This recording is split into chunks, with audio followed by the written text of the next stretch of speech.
In 1980, Namco released what would go on to become one of the most famous video games of all time.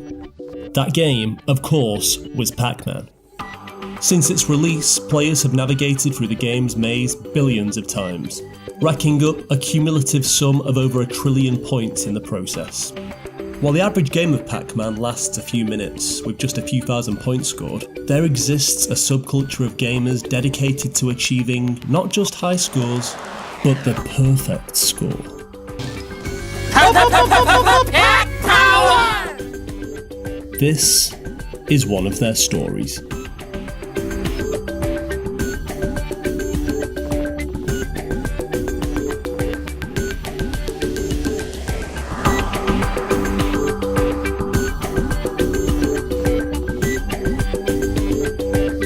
Pac-Man's a massive part of my life.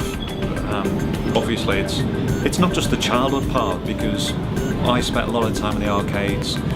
We'd be chatting in school and doing a maths or geography, and we'd be saying, "Are we going to meet at the arcade at the weekend?" Because that was the social life then.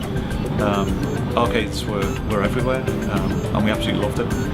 It's not just the game itself, the simplicity, the iconic nature of the game, and the status.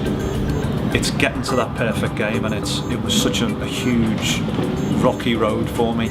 I literally travelled tens and tens of thousands of miles, flew to America countless amount of times.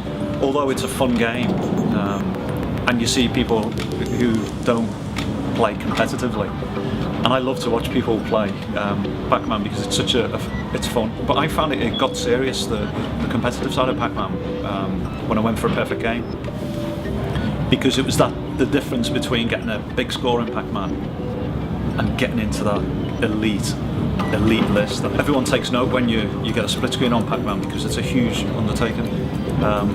But the world takes note when you get a perfect game. The game of Pac-Man is one credit. You press the start button, you start on the first board, which is the Jerry, and you go all the way through to board 256, which is the definitive end of Pac-Man. So that's the split screen. So you need to arrive at the split screen without losing a life, without missing any blue ghosts, without missing any bonuses, and without obviously missing any dots on your first life. There's not many people achieved it. It's only 7 guys achieved the perfect game. Although there's been literally billions and billions of games of Pac-Man played since 1980.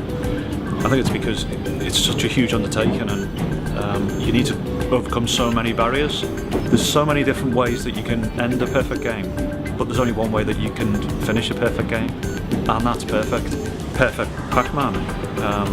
It was years in the making as well, obviously. We're not just talking about the years leading up to getting a perfect game, and training and practicing live and practicing all around the UK.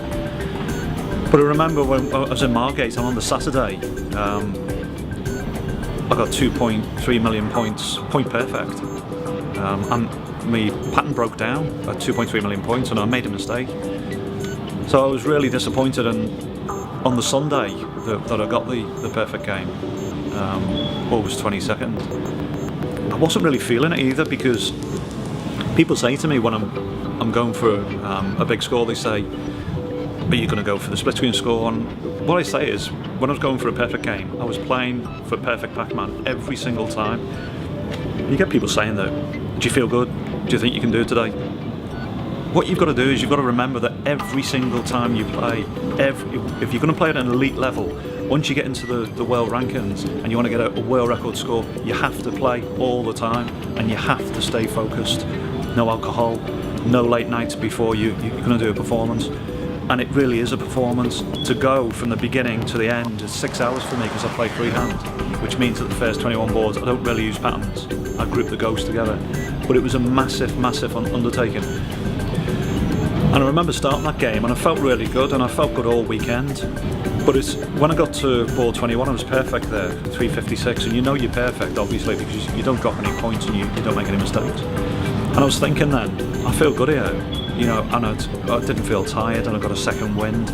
But it was on that crossing the desert phase where it's 234 boards of just monotony. And I remember when I got to the end of that game, I was actually thinking, I was on on the last, say, 30,000 points before the split screen. And I was always remembering what Bill Mitchell said to me. He said, you've got to go through all the blood, sweat and tears. He said, you'll be spitting feathers and chewing nails when you get to the end, but you know, you can do it, and I've got faith that you can do it. When I finished, I remember just pointing to the score. I was like, yes, I've done it.